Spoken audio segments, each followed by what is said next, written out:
Hello बच्चों, आप सभी का स्वागत है अपने अभ्यास क्लासेस पे, जहां हम मिलते हैं और करते हैं निरंतर अभ्यास और आपके बनाते हैं आपकी प्रैक्टिस को और खास। चलिए, आज का जो वीडियो होने वाला है वो है पार्ट्स ऑफ स्पीच का। तो क्या है पार्ट्स ऑफ स्पीच, क्यों इंपॉर्टेंट है, क्यों जरूरी है, इसमें कौन कौन से पार्ट्स आते हैं, इन सभी पर आज बात करेंगे और समझेंगे इसके बारे में क्या होता है पार्ट्स ऑफ स्पीच। चलिए स्टार्ट।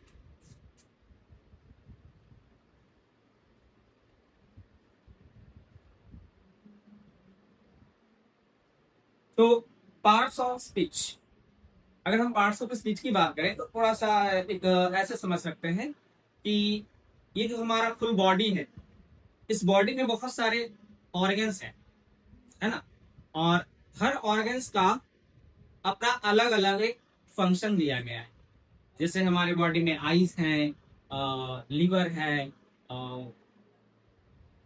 ईयर्स हैं, नोज हैं, बहुत सारे ऑर्गन्स मिले हुए हैं हमारे बॉडी में। और पूरे ऑर्गन्स जब कंबाइन होते हैं उसको हम लोग एक बॉडी बोलते हैं। और इस बॉडी में हर जो ऑर्गन है उसका एक स्पेसिफिक टास्क दिया गया है कि उसका वो फंक्शन है। जैसे आईज का फंक्शन होता है सीन करना, नोज का है स्मेल करना। उसी तरह से सब बॉडी फंक्शन के अलग अलग फंक्शन है। उसी तरह से हमारे इंग्लिश में क्या होता है कि बहुत सारे कुछ पार्ट्स दिए गए हैं और उन पार्ट्स का अपना एक रूल होता है, एक वर्क होता है। उसी वर्क को हम लोग पार्ट्स ऑफ स्पीच में पढ़ते हैं। तो पहले अगर हम बात करते हैं डेफिनेशन की बच्चों, तो पार्ट्स ऑफ स्पीच का अगर हम डेफिनेशन जानना चाहें कि क्या होता है, तो पार्ट्स ऑफ स्पीच का डेफिनेशन क्या हो जाएगा, देखते हैं। Parts of speech,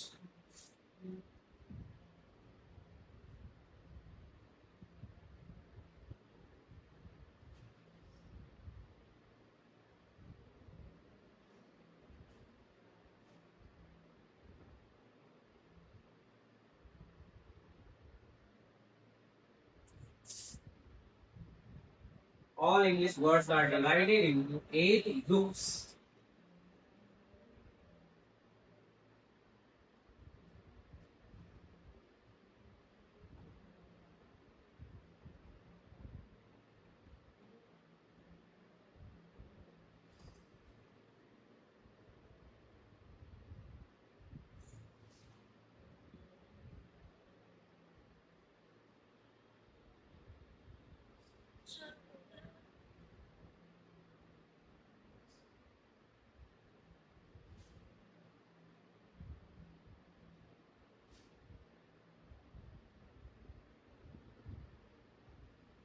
According to its function.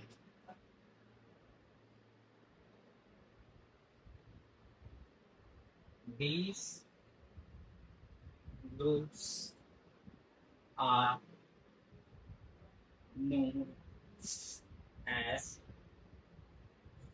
parts of speech.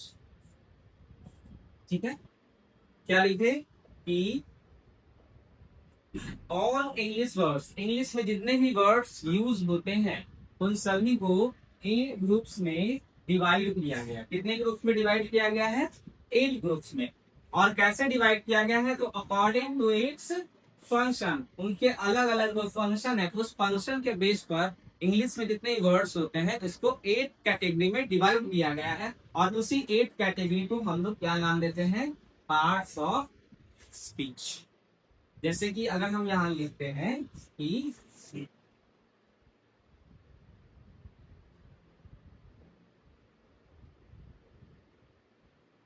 Mohan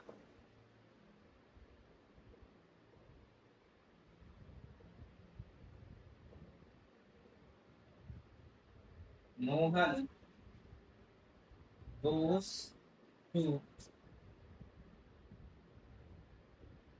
market। क्या लिखे? Mohan goes to market. तो Mohan goes to and market, ये सभी जो है इन सबका अलग अलग पार्ट है। ये पूरा को हम एक सेंटेंस कहेंगे और ये सभी को क्या बोलेंगे? अलग अलग पार्ट बोलेंगे। इस पार्ट में अगर देखें तो मोहन जो है वो क्या हो जाएगा? नाउन हो जाएगा। गोज जो है वो वर्ब हो जाएगा। टू जो है वो प्रीपोजिशन हो जाएंगे। और मार्केट जो होगा वो नाउन होगा। तो इसी तरह से पता हुए हैं सबका फंक्शन के बेस पर। अभी तक आप लोगों ने पढ़ा होगा कि नाउन के बारे में पढ़ा होगा, प्रोनाउंस के बारे में पढ़े होंगे, एडजेक्टिव, एडवर्ब और सब चीजों के बारे में पढ़ेंगे, पूरे 8 पार्ट्स ऑफ स्पीच में पढ़ेंगे। लेकिन जो आपने पढ़ा है वो बच्चों वो डेफिनेशन पढ़ा है, इसका फंक्शन क्या है। क्योंकि हमने पार्ट्स ऑफ स्पीच का जब मैंने डेफिनेशन लिखा है तो लिखा है क्या है कि जो भी ग्रुप्स बटे हुए हैं 8 पार्ट्स में, वो सब कैसे बटे हुए हैं, अपने अपने फंक्शन के बेस पे बांटा गया होंगे, उनका कुछ स्पेसिफिक टास्क है। ठीक है, तो हम लोग इसके वर्क को जानेंगे, इनका फंक्शन के बारे में जानेंगे। तो ये पहले देख लेते हैं कि 8 ग्रुप्स है। पहला तो 8 ग्रुप्स में क्या क्या आ जाएगा। फर्स्ट होता है noun, second pronoun, third adjective, verb, adverb, preposition,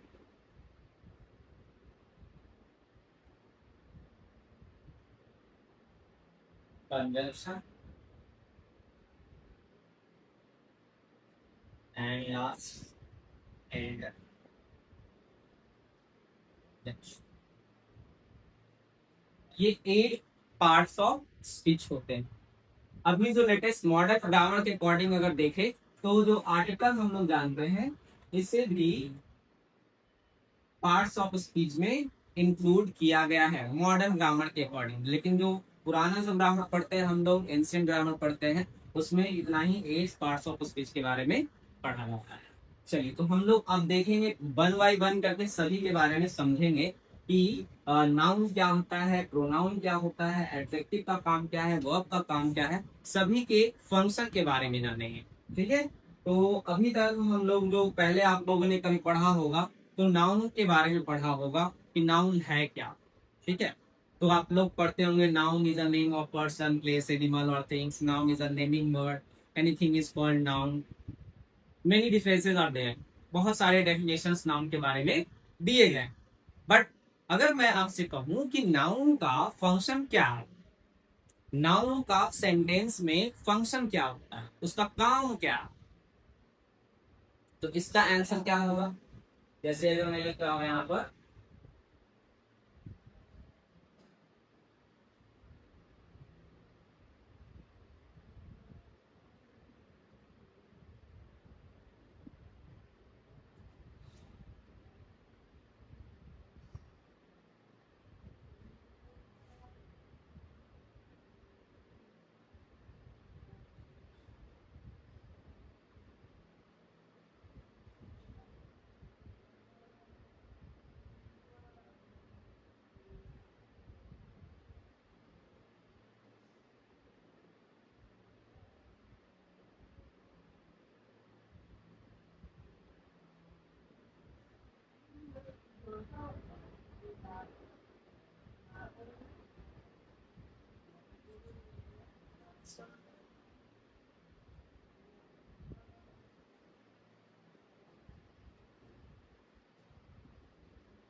my friend is playing cricket, ये कुछ एग्जाम्पल्स दिए।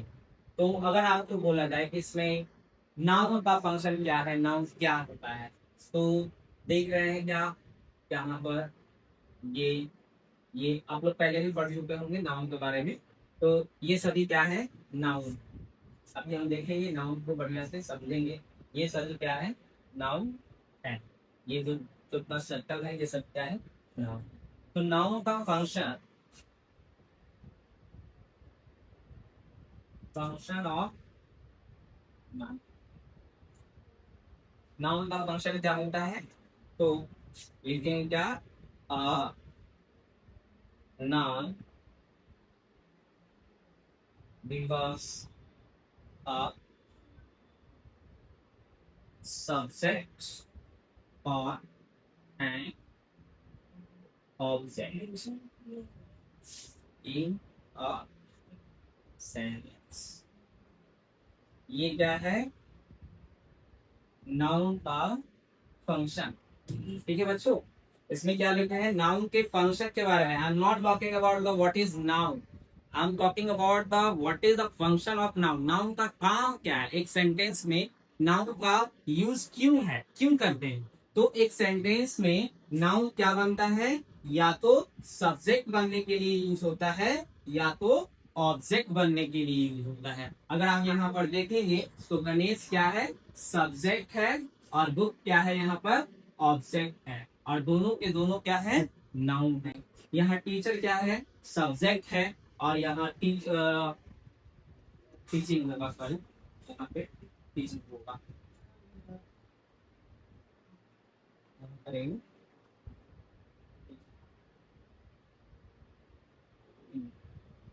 ठीक? तो यहाँ क्या लिखे, द टीचर भी क्या है, नाउन है, और हिंदी भी क्या है, नाउन है। ठीक है, काउ नाउन है, मेल भी नाउन है, फ्रेंड नाउन है, क्रिकेट भी नाउन है। तो एक सेंटेंस में नाउन का काम अगर पूछा जाए कि नाउन का काम क्या होता है, उसका फंक्शन क्या होता है, तो कहेंगे नाउन का काम एक सेंटेंस में या तो सब्जेक्ट बनना है, या तो ऑब्जेक्ट बनना है। क्लियर। चलिए अब हम आते हैं कि नाउन का डेफिनेशन के बारे में, व्हाट इज नाउन। ठीक है, अब ये क्वेश्चन आएगा क्या, what is noun.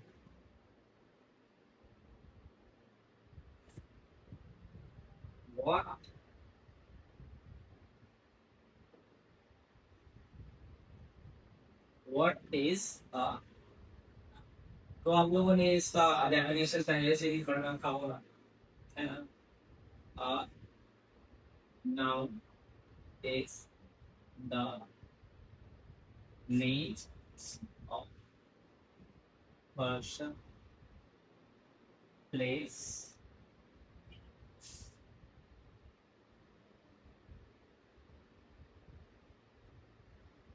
Place, animal, place और अनदर्स। या ये भी कहते हैं नाउन इज नेम द, या ये भी कहते हैं ऑल विजिबल और इनविजिबल थिंग्स आर और नाउन, जो भी कह सकते हैं। नाउन क्या है, तो नाउन एक नेमिंग वर्ड है। वो नाउन पर्सन का नाम हो सकता है, प्लेस का नाम हो सकता है, एनिमल्स के नाम हो सकते हैं, थिंग्स के नाम हो सकते हैं, आइडियाज के नाम हो सकते हैं। जब पूरा जब दुनिया बना था, तो जो हमारे जो ग्रामर बनाने वाले थे, ग्रामर के बारे में लिखने वाले थे, उनके दिमाग में एक थॉट आया कि दुनिया में बहुत सारे चीज, बहुत ही सारे, अनकाउंटेड बहुत सारे चीजें उसमें, तो उसको किस तरह से समराइज किया जाए, लिस्टिंग किया जाए, ताकि उसको अंडरस्टूड करना और भी ज्यादा आसान हो जाए। तब उन्होंने वो एक कंक्लूजन में पहुंचे और बताए कि कहीं ना कहीं जितना भी दुनिया में जो चीज है, सभी का कुछ ना कुछ क्या होगा, नाम जरूर होता है, और नाम से ही क्या होता है, उसकी पहचान होती है। जैसे अभी आप हमको देख रहे होंगे, तो मेरे हाथ में ये क्या है, तो कहेंगे कि ये पेन है। ये क्या है, तो कहेंगे कि बोर्ड है। यहाँ पे पेन है, बल्ब है। ये this all are the name, और नेम से ही सभी का क्या है, एक उनका पहचान बनता है। ठीक है ना। तो ये सभी को जिसका नाम हो जाएगा, है, सभी को क्या बोलेंगे, नाम कह देंगे। जैसे कि पर्सन, पर्सन का नाम हो सकता है राम, श्याम, गीता, सीता, सभी नाम हो सकते हैं। प्लेस, प्लेस अगर देख ले तो दिल्ली है, कोलकाता है, स्कूल है, हॉस्पिटल है, this all are the name of place. Animal, cow, dog, lion, things में books, pen, slippers, fan, ideas, ideas ही क्या हो जाएंगे, ये आइडियाज जैसे जिसे हम थोड़ा सा अपने थॉट्स के बारे में जैसे देखते हैं, जैसे कि लव हो गया, हेट हो गया, चाइल्ड हो गया, these all are the ideas, these all are the ideas। किसी को दूसरे लैंग्वेज में अगर लिखते हैं तो अनाउन is a naming word. Naming word क्यों है, क्योंकि दुनिया में जितने भी चीज हैं, सभी का सभी क्या है, सबका कुछ ना कुछ नाउन मतलब नेम जरूर है, इसलिए सबको नेमिंग वर्ड भी कह सकते हैं। या विजिबल और इनविजिबल, जरूरी नहीं है कि अभी आपको नजर आ रहा है, मैं नजर आ रहा हूँ, आपके सामने जो भी चीज नजर आ रही है वो तो नाउन है ही, जिसका तो नाम है ही। बट कुछ चीजें हैं जो इनविजिबल है, जैसे कि हम ब्रीथ कर रहे हैं, सांस ले रहे हैं, तो कहीं ना कहीं ऑक्सीजन तो है, तो ऑक्सीजन क्या हो जाएगा, नाउन हो जाएगा। एयर, एयर चल रहा है, हवा चल रही है, हवा को हम लोग देख नहीं सकते, इनविजिबल है, लेकिन फील कर सकते हैं, तो इसको भी क्या बोलेंगे, नाउन कह देंगे। क्लियर है?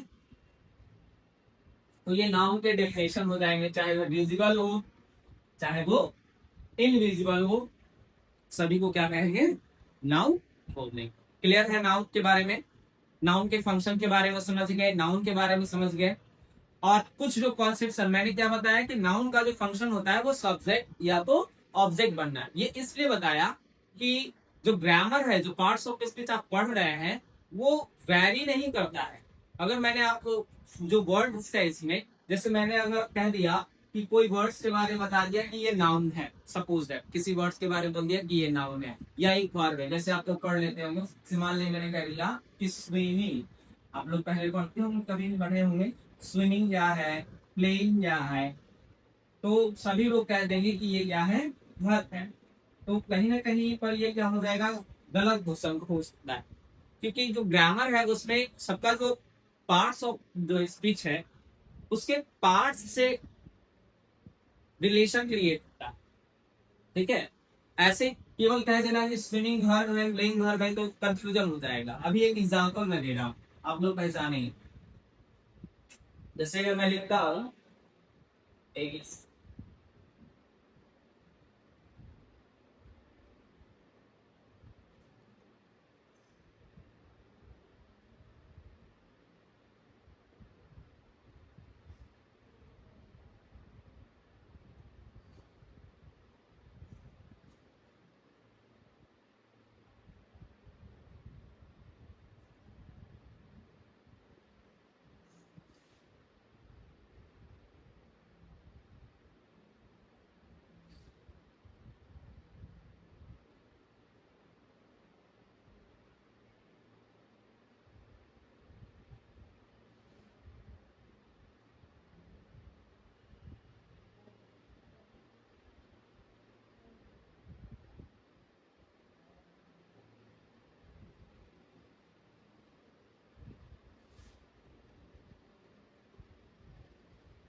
यहाँ पे 4 एग्जाम्पल्स मैंने दिया है, और आप लोगों के लिए थोड़ा सा एक इसको पिंच कह सकते हैं। आपको बताना है कि दो गिवन सेंटेंस है, इसमें हर बार पिक आउट द वर्ब। हालांकि मैंने वर्ब अभी पढ़ाया नहीं है, लेकिन पहले आप लोगों ने पढ़ा भी होगा कि वर्ब कौन है। ठीक है, तो वर्ब जो आप कहते हैं, एक्शन जो परफॉर्म करने वाले वर्ब होते हैं, वो वर्ब होते हैं। तो अगर आप बताइए इसमें कि वर्ब कौन है इस सेंटेंस में, देख लीजिए, स्क्रीनशॉट ले लीजिए और आप बताइए कि इसमें वर्ब कौन। ठीक है, आप लोग देखेंगे और कमेंट करेंगे कि वर्ब कौन है, पहला जो सेंटेंस है इसमें वर्ब कौन। तो ऑब्वियसली अगर आप देखेंगे तो कहेंगे कि स्विमिंग सर वर्ब है, यहाँ सॉ वर्ब है, यहाँ स्विमिंग वर्ब है, यहाँ स्विमिंग वर्ब है, और यहाँ भी स्विमिंग वर्ब है। लेकिन अगर आप कहते हैं कि ये स्विमिंग वर्ब है, तो ये रॉन्ग हो जाएगा। क्यों रॉन्ग होगा, वो जब हम आगे की क्लास बताएंगे तो होगा। यहाँ पे है तो समझिए, इसको इस तरह से अभी समझना है क्या कि रॉन्ग कैसे है। अगर मैं कह दूं ये वर्ब नहीं, बच्चों ये वर्ब नहीं है, ये क्या है, ये नाउन है। ठीक है, और अगर कहें कि ये क्या है, तो ये एडजेक्टिव है। ये क्या है, एडजेक्टिव है। और अगर यहाँ वाला कहेंगे ये क्या है, तो ये वर्ब हो जाएगा। और अगर यहाँ बोले तो ये क्या है, तो ये भी। कंफ्यूजन, कंफ्यूजन, चलिए कंफ्यूजन दूर करें। क्यों है ये, अभी मैंने आपको बताया कि सेंटेंस में नाउन का काम क्या है, तो नाउन का काम सब्जेक्ट बनना है या तो ऑब्जेक्ट बनना है। यहाँ पर जो स्विमिंग है वो क्या है, सब्जेक्ट है। हम बात किसकी कर रहे हैं, स्विमिंग का। ये क्या है, सब्जेक्ट है, इसलिए क्या होगा, नाउन होगा। जब हम आगे पार्ट्स ऑफ स्पीच बताएंगे, आगे ग्रामर का सीरीज चलेगा, तो उसमें एक जेरेंट टॉपिक है, जेरेंट पढ़ना है। उस जेरेंट जो होता है वो नाउन का ही रूप होता है, ठीक है। और ये जो है एडजेक्टिव है, इसको पास्ट प्रेजेंट पार्टिसिपल बोलते हैं। इसको क्या बोलते हैं, प्रेजेंट पार्टिसिपल बोलते हैं, जो कि एक एडजेक्टिव के जैसा फंक्शन करता है। ये जब ग्रामर की सीरीज आगे चलेगी तो उसमें मैं आपको और ज्यादा क्लियर करूंगा। फिलहाल ये समझना है, मैं आपको ये बताना चाहता हूँ कि कोई भी जो आप पढ़े इंग्लिश के वर्ड्स वो फिक्स नहीं है ग्रामर में। वो it can be a noun, it can be a pronoun, it can be a adjective and it can be an adverb, कुछ भी हो सकते हैं। एक एग्जांपल समझिए, सपोज आप जो है अपने फैमिली के साथ कहीं घूमने गए, मतलब आप अपने नानी के घर गए, ठीक है। और अगर आप नानी के घर जाते हैं और नानी के साथ मार्केट अगर जाते हैं, तो आप नानी की क्या लगेंगे, अगर आप गर्ल हैं तो नानी की नतनी लगेंगी, अगर आप बॉय हैं तो नानी के नाती लगेंगे। अगर वही आप घूमने के लिए नानी घर पे मामा के साथ जाते हैं तो उसके भांजे या भांजी लगेंगी, ठीक है। लेकिन अगर वही आप अगर अपने दादी घर आ जाते हैं, ग्रैंड ग्रैंड हाउस आ जाते हैं, अपने दादी के घर आ जाते हैं, तो वहां पर आप क्या लगेंगे, नानी नतनी लगेंगे या नाती लगेंगे या पोता लगेंगे। वहां पर आप अपने दादा के पोते लगेंगे। वहां पर आप अगर अंकल के साथ घूमने जाएंगे तो उनके लिए आप भतीजे हो जाएंगे। तो यू आर नॉट फोर्स, आप चार लोग नहीं है, आप एक ही हैं। लेकिन आपका जो रिलेशन डिटरमाइन हो रहा है वो आप किसके साथ में आ रहे हैं, आपके आसपास में कौन है, आप किसके साथ चल रहे हैं। मामा के साथ चल रहे थे तो आपका रिलेशन भांजे का हो गया। अगर वही आप अंकल के साथ चल रहे थे तो आपका रिलेशन भतीजा का हो गया। बटे, तो उसी तरह से यहाँ पर है, ये स्विमिंग सब्जेक्ट की जगह पर आ गया तो यहाँ ये नाउन बन गया। ये स्विमिंग जो है यहाँ नाउन, यहाँ प्रोनाउन है। प्रोनाउन और नाउन और प्रोनाउन को क्वालिफाइज करने वाले वर्ड एडजेक्टिव कहलाते हैं, तो यहाँ पर ये एडजेक्टिव बन गया। यहाँ पर आई एम प्लेइंग, मैं एक एक्शन परफॉर्म कर रहा हूँ, मैं एक एक्शन परफॉर्म कर रहा हूँ, तब यहाँ पर क्या हो गया, हर्ब हो गया। और यहाँ से क्या बोला जा रहा है, स्विमिंग के बारे में ही बोला जा रहा है और सब्जेक्ट के जगह पर यूज हुआ है, तो ये क्या हो जाएगा, नाउन हो जाएगा। आई होप कि आपको थोड़ा सा कुछ समझ में आया होगा। बाकी जब मैं इसका जो मेन जो टॉपिक है जेरम पार्टिसिपल इंफिनिटिव्स, ये सब जब मैं क्लियर करूंगा उसमें आपको पूरा क्लियरिटी हो जाएगी। तो अभी बताने का मकसद ये था कि कोई चीज रटना नहीं है कि ये चीज नाउन है, ये चीज वर्ब है, ये चीज एडजेक्टिव है, ये रटना नहीं। उसके फंक्शन पे जाना है, उसका फंक्शन पे जाना है कि उसका फंक्शन किस तरह से वो बिहेव कर रहा है, उसके बिहेवियर से डिफाइन होगा कि वो नाउन है, प्रोनाउन है, वर्ब है, एडजेक्टिव है, इंपॉर्टेंट। क्लियर। तो नाउन के बारे में हम लोगों ने बहुत सारे से देख लिया कि नाउन एक नेमिंग वर्ड है। एक बार रिकैप कर देता हूँ। यहाँ फंक्शन ऑफ नाउन के बारे में पढ़ लिए कि नाउन का फंक्शन क्या होता है कि एक सेंटेंस में सब्जेक्ट बनना है या तो ऑब्जेक्ट बनना है, ठीक है। इसके बाद नाउन के बारे में बताएं कि नाउन क्या है, तो noun is a naming word है। नाउन एक नाम होता है, इनविजिबल और विजिबल, जो भी दुनिया में जितने भी चीज है सभी के सभी क्या है, नाउन है। और आपका एक होमवर्क क्या है कि आप अपने आसपास जहाँ बैठे हुए हैं वहां से पता करना है कि कौन कौन सी चीजें नाउन है, और आप कमेंट में लिखेंगे 10 नाउन्स हमें बताएंगे आप, ठीक है। 10 नाउन्स कमेंट बॉक्स में बताना है कि कौन, वो भी आपके आसपास में। ये नहीं कि बुक और मोबाइल से देखना है। अगर ऐसा करेंगे तो फिर आप चीजों को समझ नहीं पाएंगे। आप अपने इर्द गिर्द मार्केट जाएंगे तो मार्केट में खोजने का कोशिश करेंगे, खाना खाएंगे खाना में खोजने का कोशिश करेंगे। स्टडी इज सराउंडिंग्स यू, जहां पर आप है इसी के आसपास में आप अपने स्टडीज को खोजने का कोशिश